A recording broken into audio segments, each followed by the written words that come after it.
Okay, here's the situation. I was just having a pre-Christmas lunch with some friends, and I'm going to be honest with you. I had a couple glasses of Prosecco. I had a cocktail subsequently, and I thought, this is exactly the right time for me to tell you about some of my most disappointing shows of 2024. Listen, I'm feeling a little loose right now. I am feeling honest. I'm feeling like I want to let you know about some of the pieces of theatre that I hated. Oh my god, hey, welcome back. My name is Mickey Joe, and I am obsessed with all things theatre. Hello to you if you are watching on my theatre-themed YouTube channel, and hello to you if you are listening on podcast platforms. I am a professional theatre critic. Here on social media, I have seen upwards of 250 shows in the year 2024. I will shortly be revealing my favourite shows, the absolutely most exemplary, glorious, wonderful pieces of theatre that I saw this year, but before I do, because social media likes to see both sides of these things, and because we value honesty, and because often we can learn more from the flawed, problematic flop shows than we can from the stratospheric successes, I'm also going to be telling you right now, right here, about the pieces of theatre I did not enjoy this year. By and large, these are shows which disappointed me. I've probably used the word hate in the title of this video and the thumbnail. Hey, I've said the word hate already when I did my little introduction. But there's really only a couple of shows from this lineup that I would go as far as to say I actively hated. Only a couple of these really offended me. For many of the others, there was a lot to enjoy about them, and you could see that they had potential. So many of these shows had and still have potential. The life cycle of a piece of theatre being such that one bad production doesn't necessitate, a bad future for the show, or no future for the show. That being said, I stand by my responses to each of these pieces of theatre. They are also just that, my responses, because theatre is subjective. But we're going to be glancing back at some of my previous reviews of my least favorite shows of this year. Everything on this list got a 1 or a 2-star review out of 5 from me. And the through line with most of them is disappointment. This is kind of the worst thing I can experience in a theatre, is disappointment, when you're hoping something is going to be better than it actually is. It's at this time I will cautiously encourage you to share your own theatrical disappointments in the comments section down below. I would suggest avoid making them personal, talk about the shows and not about the individuals. And let's all remember to respect each other's opinions. Now, if you're meeting me with this video for the first time, this is kind of a chaotic time for you to do so, but feel free to subscribe, follow me here and elsewhere on the musical theatre internet for more reviews, more theatrical coverage coming very soon. Much to discuss in the new year.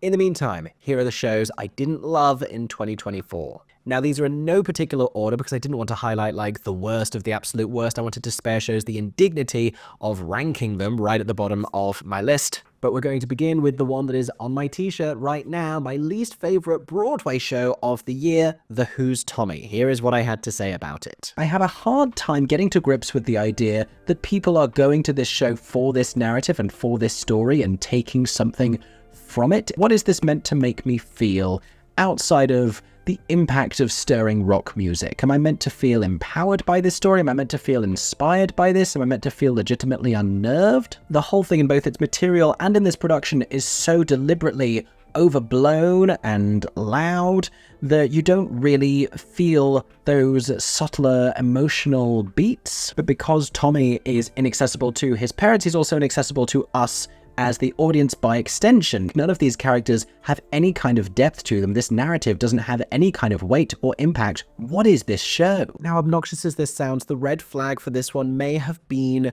the source material at the time that it was brought to the stage, like the circumstances under which this was created, or to have highlighted to me that this was at the very least not going to be a great show for me as an individual theatre goer. And there were a lot of people at the Nederlander Theatre who enjoyed this show. None of the people who I knew in the building, but others did. The silver lining of the whole thing was the wonderful vocal performance by Ali Lewis Borsky. I thought he was fantastic, and I went on to really enjoy him in We Live in Cairo later this year.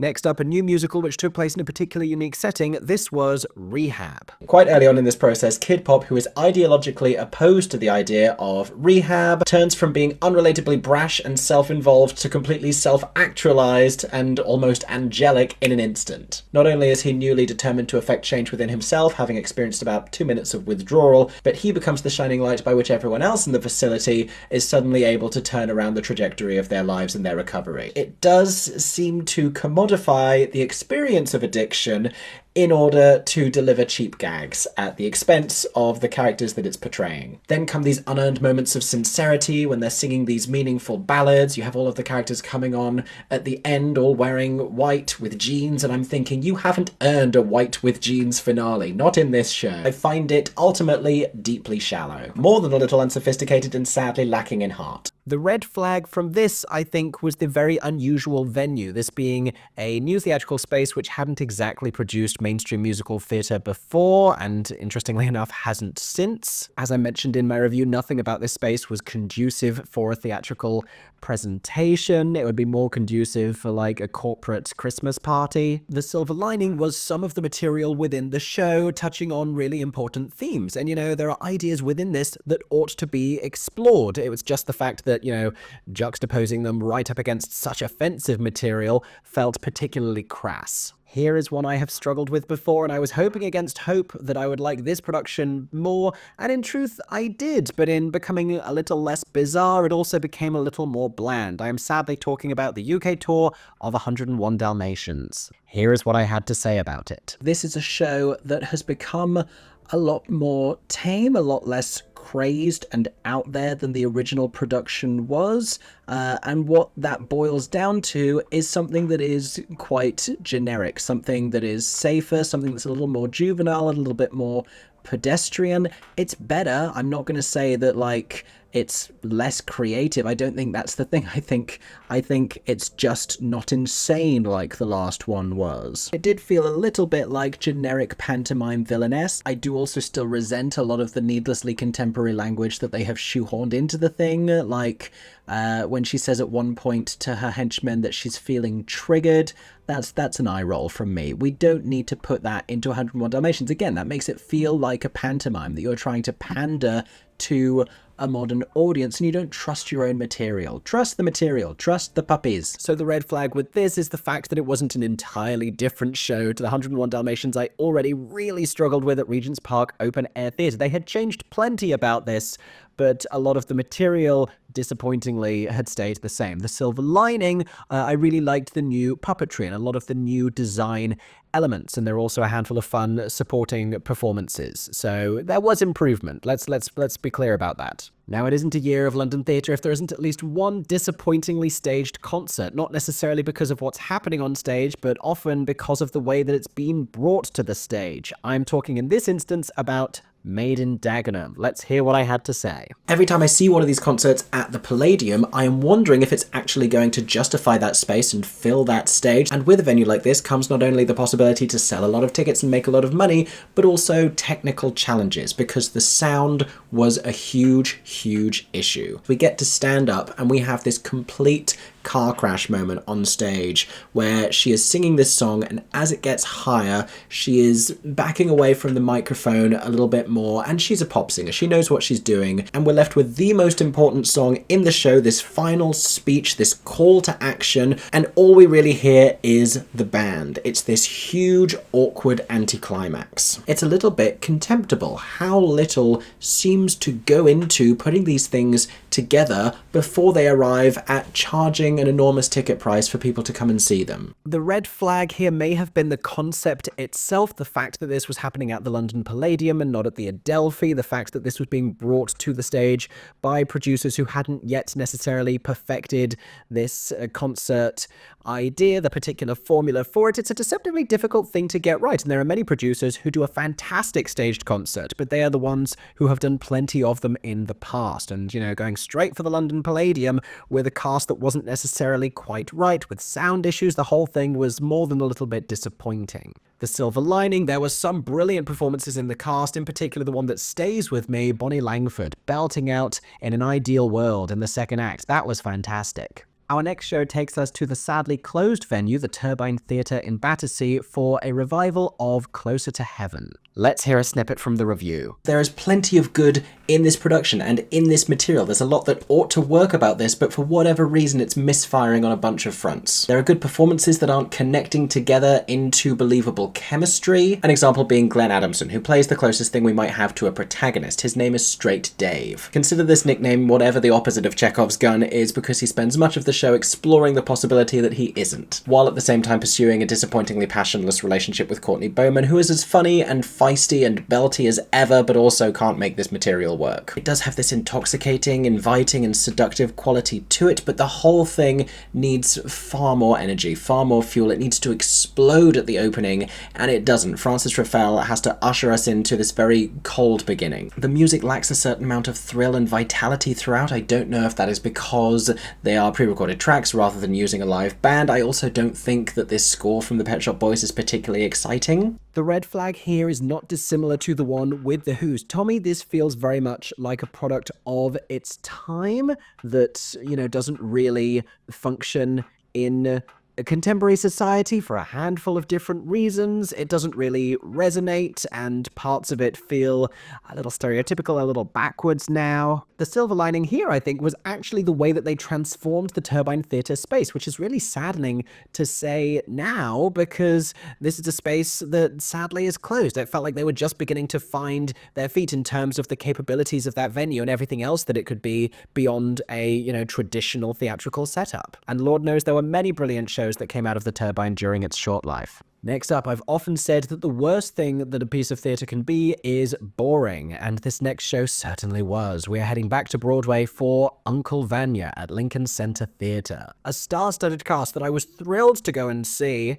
but I was less thrilled when it came to watch the play. Here is what I had to say. This flippant, modernized, geographically nondescript new translation by Heidi Schreck seemed to be situating Chekhov's characters in a sitcom of their own. I was hoping that the whole thing would be a little darker. It didn't feel sullen, it didn't feel depressed enough, it didn't feel nearly claustrophobic enough with all of these characters on a fairly expansive stage. You didn't get the sensation that they were constantly running into each other, unable to avoid each other's constant company. And if director Lila Neugebauer's intention was to create a more comic, a lighter Uncle Vanya, then lean all the way into that. Either give me this contemporary American sitcom-style tone, or let it actually be Russian, drench the whole thing in vodka and get back to me. This production unfortunately missed the mark for me tonally and aesthetically, and in doing so, it didn't really present much of its own perspective on what it wanted the play to be, the result of which was a fairly challenging few hours in the theatre. The red flag here is hard to find because this was a brilliant cast at a brilliant theatre that I'd been really excited to visit, and that's perhaps why the disappointment with this one was so acute. And now I know I ought not sound this prejudiced, but it's made me a little bit wary of the concept of American performers and creatives doing Chekhov, because the sensibility felt so far from what I would recognize as a Chekhov play. The silver lining was probably William Jackson Harper's performance, or just getting to see a show in the Lincoln Center Theatre in the Vivian Beaumont Auditorium. Here's one I can't believe happened this year. It's so long ago. We're going right back to the early days of January for the Enfield Haunting. I was glutton for punishment with this one because I went to see it after it opened and after a slew of very poor reviews came out, and it made me curious to go see it. That's the only reason I went to go see it. So here is a snippet from a video where I discussed some of those negative reviews. It's unclear what any of the characters believe is going on because they don't really talk about it. Anytime something baffling and terrifying happens, they move on from it very quickly. This was not a satisfying piece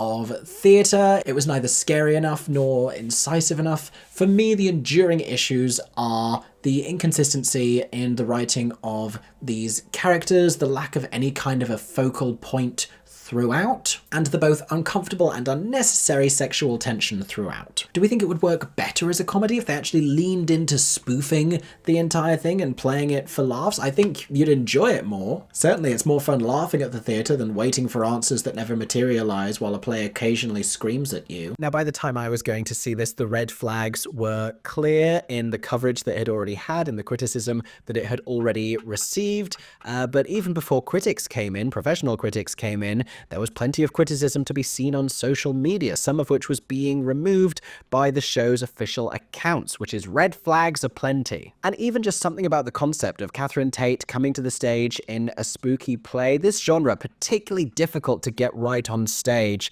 and very often goes awry, so that's a red flag in and of itself. And as I mentioned in that review roundup video, the performance that I saw had this whole particularly uncomfortable curtain call sequence where the performers were visibly irate and the applause had to be started by someone backstage. You could hear where it was coming from because there was such a prolonged moment of silence at the end where nobody knew what was happening. I'm saying all this as I search for a silver lining. There were some memorable illusions. The set design was cool. I must have enjoyed some of the performances. It was such a long time ago, and honestly, I feel like I've blocked it out. Catherine Tate got paid very well. That's a silver lining for her. Back to Broadway for one of this year's most well-documented flops, Tammy Faye at the Palace Theatre. Tammy Faye, a show which had done quite well, it seemed, at the Almeida Theatre in London, prompting many people to ask, why was it so successful in the West End and then such a failure on Broadway? Well, there's nuance here, because Tammy Faye had never made it to the West End proper. It was at the Almeida, which is an off-West End venue in Islington with a much smaller capacity, where it played a very limited run, sold purely on the strength of Sir Elton John's name as a composer. Here is what I had to say about Tammy Faye on Broadway. One of the most egregious things to me is that we have this scene in the middle of the thing. She is facing criticism even from her own friends, one of whom, Jan Crouch, criticized her for interviewing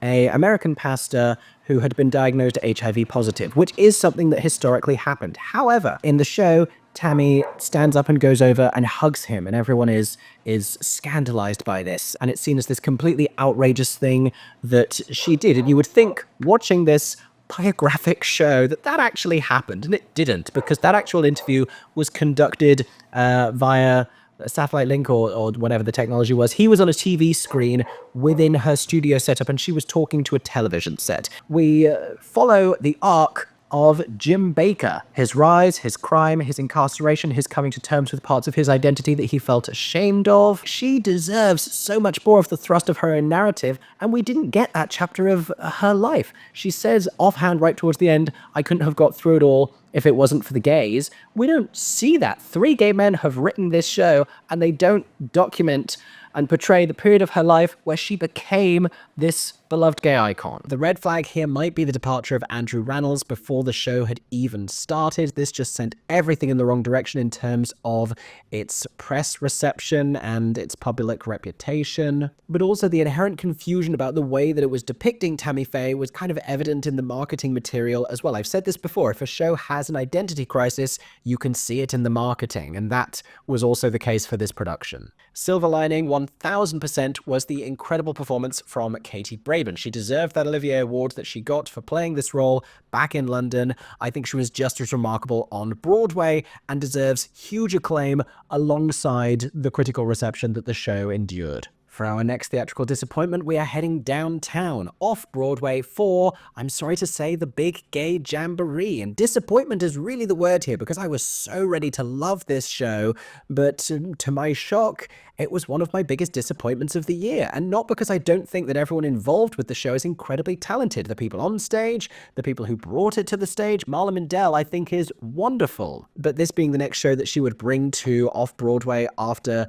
Titanic and that show's extraordinary success, it disappointingly just wasn't anywhere near as funny, and the concept didn't work as well. Here is what I had to say about it in a recent off-Broadway review roundup. In this show, we don't know where we are for about 90 minutes. We recognize our surroundings, sure, we see the things that it's parodying and the things that it's making fun of. There's a discomfort to it as well, because we can't figure out what it is that we're looking at. This is a tool used in sketch comedy. You get this on things like SNL, but it doesn't go on for so long. Even in the marketing, even in the branding, even with it being called the Big Gay Jamboree, I don't know that that tells you what this is. I wonder if what this ought to have been, and this is a very different concept, is an evening of multiple different musical sketches, and for that to have been just one of them. I think so fascinating is her brain and so extraordinary is her talent that she could do a whole bunch of different things rather than going all in on this one concept that doesn't allow her to shine either as a writer or as a performer as brightly as I know that she can. So the red flag here, again, I think is the marketing material. With the title, The Big Gay Jamboree, like, I'm happy to go and see something with Marla Mindell in that's a musical and that has gay in the title, because I already know there's a lot of cultural things I'm going to enjoy about that. But I couldn't have told you what this show was, and it has an identity crisis as a piece that, again, bleeds through into the marketing. No one, it seems, is entirely clear on how best to sell this show and how best to package this show, because it inherently doesn't know what it wants to be. The silver lining for this one, I think, is going to be the incredible standout supporting performance from Natalie Walker. She is hysterically funny in this, just so fantastic. Now, I often have misgivings about including Edinburgh Fringe shows on this lineup, and I am going to put a couple in here, one of which is this next one, a musical called You and It. Here is what I had to say about it while I was at the Fringe. This is, I believe, a Korean musical that had been translated into English. I don't know if that translation bears some of the fault here. I immediately knew this was going to be very difficult to sit through when we started with the lines, "This is a love story. This is a story about love. This is a story about love." Just very repetitive. The premise is interesting because this is about a man whose wife has died in a car accident, which is revealed to us via a comically loud car crash sound effect, which was probably not the desired intention, and she is replaced with a robot, a super realistic AI robot who at first is learning how to mimic his wife's behavior, and she's feeling a little bit unsettled. She doesn't know that she's a robot, and she's trying to come to terms with a return to her home, but then she starts to change things, and she starts to try and optimize everything and make it more efficient, and this is not what he wants. He wants to just cling to the past. Interesting things said there about grief, and some beauty in the composition, but it just has a massive words problem. The lyrics, the script, it wasn't good, I'm sad to say. Now, red flags are very hard at the Edinburgh Fringe, especially because I do encourage people to take a punt on shows. There have been many things that I thought were going to be brilliant that turned out not to be. There have been many things I had no faith in that turned out to be wonderful surprises. That can happen in Edinburgh, and there's been, by the time you're seeing these shows, less time for there to be a whole marketing machine behind it. So it's harder to get a sense, without looking into the reviews and hearing word of mouth, of what is of quality or not, beyond the reputation of the artists, the producers, the people involved. With You and It, in hindsight, the fact that so much of the plot was available as a synopsis beforehand might have been an indication, but I still went into this having every hope it was going to be great. Sadly, it was not. The silver lining here may have been the inherent passion and angst in the nature of the story that they were telling, and this is, one of many shows exploring these themes, talking about robots and artificial intelligence and using that to explore grief. As it happens, I saw another show this year which I loved, which did something very similar. Back to the Edinburgh Fringe for another disappointing show, The House of Cleopatra. Here is what I had to say about this. Immersive nightclub dance floor style musical. But who decided it was a good idea to make one of those about the final few days of Cleopatra's life? All of the plot within this, which mostly revolves around a love triangle between Cleopatra, who is fierce, and Mark Antony, who is hot, and Cleopatra's aide, who is a resentful lesbian who is in love with her. It's just all a downer the whole time. It plays into a lot of harmful bisexual tropes, honestly. Some of the music is fun, but it's not as fun as Oscar at the Crown. So it's hard for us to get into a show about all of these political machinations between Egypt and Rome and all of this stuff going on. Too much of it was staged on the flat floor, so we couldn't even really see it. People weren't dancing. The atmosphere just wasn't there, and it couldn't decide whether it wanted to be powerfully sincere and serious or campy, because there was a drag queen MC, but it had too much of each and it didn't have a good mixture of the two. Now, this had a red flag. The red flag here is the concept, this idea, and it's worked for some things in the past. I'm reminded of a show called Oscar at the Crown, which I loved last year at the Edinburgh Fringe. This one did not work in this nightclub setting, this immersive dance floor. It was just wrong on so many levels, I am sorry to say. The story did not work for me, the music did not work for me, the staging did not work for me, and the performances did not work for me. I'm really struggling to find a silver lining here. I didn't hate the costumes. Is that really what we're going to go with? River Medway came out more unscathed than much of the rest of the cast. I mean, there were some great vocals. Let's say that. There were some brilliant vocal performances in House of Cleopatra as we all stood there looking a little confused. Now, this one does make me sad, and I want to clarify I'm laying much of the blame at the foot of the material rather than the brilliant people who brought this to one of my favourite theatres, upstairs at the Gatehouse. It's a little jewel of an off-West End space. They're doing fantastic work, and they're doing bold work, including Stephen Sondheim shows, this particular one being one of his most recent musicals, written with John Weidman, Roadshow. Here's what I recently shared about this one. Roadshow tells the story of two turn-of-the-century personalities, the Meisner brothers. We see each of them pursuing success and prosperity and wealth and the American dream with very different approaches. And if that sounds compelling, regrettably it isn't, because the whole thing is just sepia tone. And this slightly threadbare aesthetic with a lot of exposed scaffolding and unpainted plywood makes it hard for us to discern the difference between the poverty with which the story begins and the affluent areas that we later travel to. Once the plot brings us to Florida, we start to move towards something resembling satire, but the conclusion of the entire show has nearly nothing to say. For a Stephen Sondheim composed musical, it has a staggering lack of emotional capability. What is interesting is it seems like it includes some of his most autobiographical notes. The show seems to struggle in its material for a lack of colour and excitement, and I'm sad to say that the audience struggle as a result. And the red flag here is entirely wrapped up in the fact that I've seen this show before back at the Mini A Chocolate Factory just over a decade ago, and I knew that it was flawed. I knew that it was dispassionate, and I knew that it was, when held up against many of his other shows, comparatively unremarkable and has a lot of problems and feels underwritten on many fronts. You know, there are things to enjoy about it, but it certainly doesn't belong alongside the best of Stephen Sondheim's work. And if there is any production that can actually go about fixing this show, it wasn't this one. I need some director to come in and really deliver this with some kind of a perspective, with some kind of a viewpoint. I've recently been hearing about a production that took place in New York that tried to do that, and people enjoyed that a little more. So I'm curious to see whether future productions can find something else in this. The silver lining here, it was nice to have the opportunity to see Roadshow again, and you know, taking the risk and taking a chance and trying something is always important, is always worth doing. Now, I told you I wasn't going to do these in any particular order, but I have reserved for the final 3 spots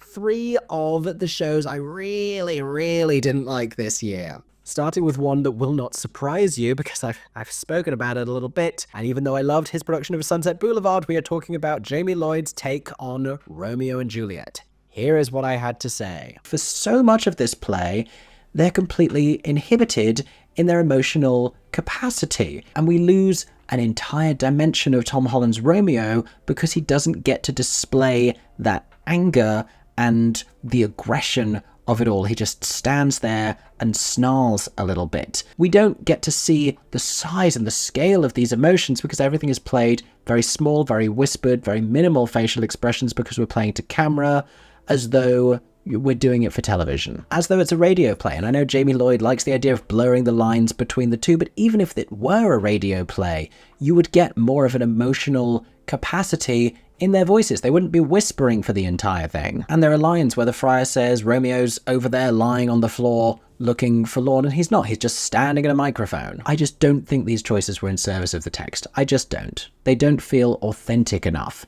And what is Romeo and Juliet if not a play about enormous passions? And when you take all of the passion out of it, what the hell are you left with? The answer is a very bland PSA about the pointlessness of double suicides. That review has become one of my most popular this year, and the red flag, I think, here was this coming so soon after the success of Sunset Boulevard, and as we would see, it would follow so many of the same conventions and utilize so many of the same tactics and creative affectations, only on this occasion not whatsoever, in my opinion, in service of the text or the story or this particular production, whose mumbling, apathetic ambiguity I resented entirely. The silver lining was the performance by Freema Agyeman. I also enjoyed Francesca Amoud-Rivers as Juliet, but I thought Freema was far and away the strongest performer on this stage. Carrying on to an almost irredeemable piece of theatre, which I saw at the Edinburgh Fringe, one of the last shows I saw at the Fringe,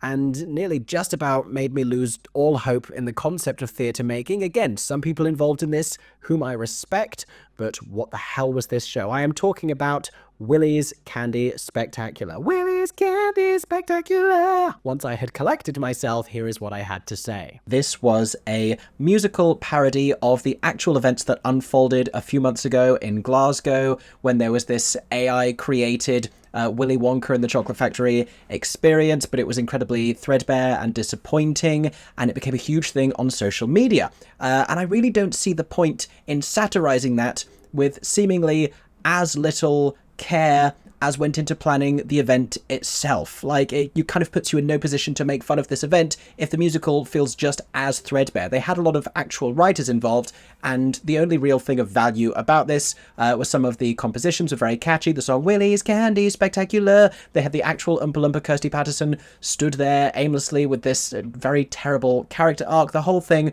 just awful. I resented the very presence of this at the Edinburgh Fringe and everything that it stood for. It was completely aimless. Now, the red flag here was bright red and waving violently, because this was a piece of theatre hastily put together based on an actual event, based on this fiasco that had happened in Glasgow in Scotland when there was this Willy Wonka event that was, but you've either heard about it or you haven't, and it was written using AI, and the whole idea of spoofing that would require the thing that is parodying it, the thing that is making fun of it, to have been put together with some sort of care and creativity and sense, and not feel like it was AI written itself, in a way that was not ironic, in a way that didn't feel knowing, in a way that was just cheap and pointless and offered no entertainment value. I'm struggling for a silver lining here, because we were throwing a whole host of random things together with this, a narrative that didn't make sense, performances that weren't coherent nor decent, I'm honestly, a bunch of random celebrity cameos, songs written by a bunch of different people. The only silver lining I can offer you is I don't hate that hook that we kept hearing. Willy's Candy, spectacular. That, as they say, is the end of the play. It sounds like a song that you would enjoy on a PlayStation game, but I liked it, and that was probably the best thing that happened during that hour of my life that I'm never going to get back. But it was not the worst show that I saw this year, and I know I said I wasn't ranking them, but this, I believe, is the only one on the list that I gave a 1-star review, because what the hell was this? I stand by my bafflement. Some people enjoyed this. I was not one of those people, and I was not alone. I am talking about the misfire that was the West End production of Opening Night. Here is what I had to say. I thought the whole thing was wildly misogynistic, for one. I thought the cameras did not work. I thought the tonal quality was manic throughout. I thought the dialogue was awful. I thought the music was non-functional. It's all amounting to, I just don't want audiences to see me as old, because I'm not that old, and I'm not going to tell anyone my age.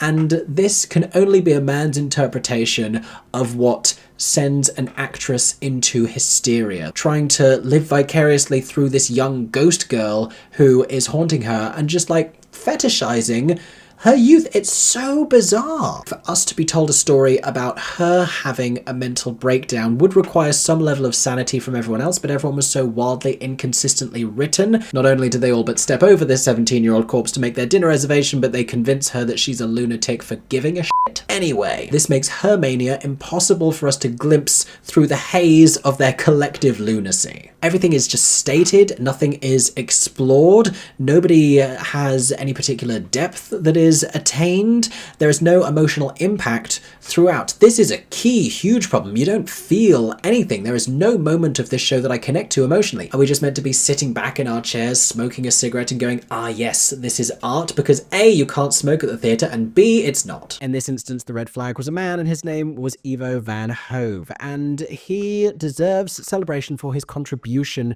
to contemporary theatre, and much of what Jamie Lloyd is doing, Ivo was doing first, and he wasn't the first person to do that in European theatre. But the whole idea of adapting this from film as a director with no writer involved, with no script writer involved, with Rufus Wainwright making some music for it, the whole thing seemed to have been brought to the stage with such relentless egotism and created a product which felt messy and misogynistic. It felt offensive. Its disregard for the talent of much of its cast felt offensive. This was truly a car crash at the Gielgud Theatre that too many brilliant people were involved in, and too many of us had to watch. The silver lining is that Sheridan Smith will always commit wholeheartedly to the role that she is playing on stage. I just wish that she had had better material. I wish that she'd had material, honestly. To even call this a theatrical piece is an insult to the convention. Anyway,